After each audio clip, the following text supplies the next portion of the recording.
శ్రీ వారాహి నవరాత్రులు ప్రతి సంవత్సరం ఆషాఢశుద్ధ పాడ్యం నుండి ఆషాఢశుద్ధ నవమి వరకు రాత్రి సమయంలో శ్రీ వారాహి అమ్మవారిని భక్తులు పూజిస్తారు. ఈ నవరాత్రుల్ని గుప్త నవరాత్రి అని కూడా అంటారు. అమ్మవారి చిత్రాన్ని జాగ్రత్తగా పరిశీలిస్తే ఆవిడ పట్టుకునేవి నాగలి, రోకలి ధరించి కనిపిస్తారు. నాగలిని భూమిని దున్నడానికి ఉపయోగిస్తే రోకలిని ధాన్యం దంచడానికి వాడతాం. దీనిని బట్టి అమ్మవారు సస్యదేవత అని గ్రహించాలి. అంటే పాడి పంటలను సమృద్ధిగా ఇచ్చే కల్పవల్లి శ్రీ వారాహి మాత. అందుకే అమ్మవారిని ఆషాఢ మాసంలో పూజించమన్నారు. ఎందుకంటే వారాహి అంటే ఎవరో కాదు, సాక్షాత్తు భూమాత అంట. వారాహిలు 10 ఉన్నాయి.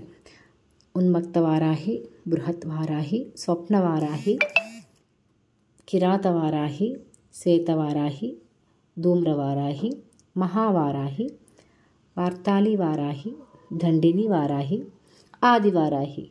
ఇలా అమ్మవారిని భక్తులు పూజిస్తూ ఉంటారు 10 రకాలుగా.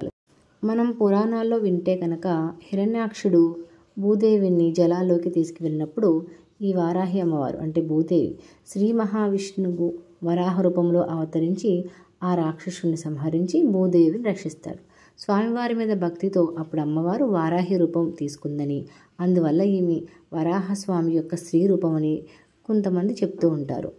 అనగా వారాహి అమ్మవారు అంటే ఎవరో కాదు, సర్వ సంపదలనిచ్చే శ్రీ మహాలక్ష్మిగా కూడా చెప్తారు.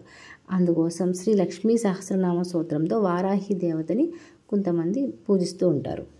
అందువల్లే శ్రీ లక్ష్మీ సహస్రనామ స్తోత్రంలో వారాహి ధరణి ద్రూప అని కనిపిస్తుంది.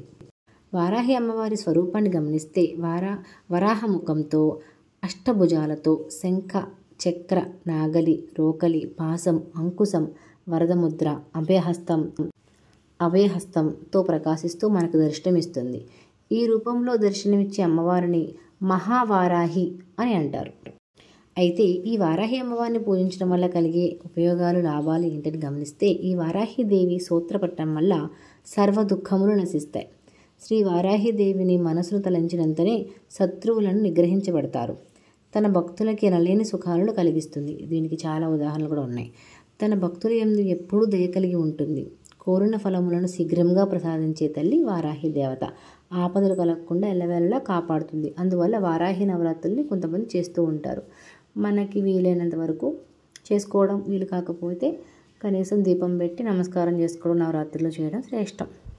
కానీ పురోహితిక అమ్మవారిని, వారాహి అమ్మవారిని పూజించిన వారికి మాత్రం శత్రుపీడ నుంచి నివారణ అవ్వడం మాత్రం చాలా చాలా నిజం. దీనికి చాలా కథనాలు ఉన్నాయి. స్వస్తి. Thank you so much.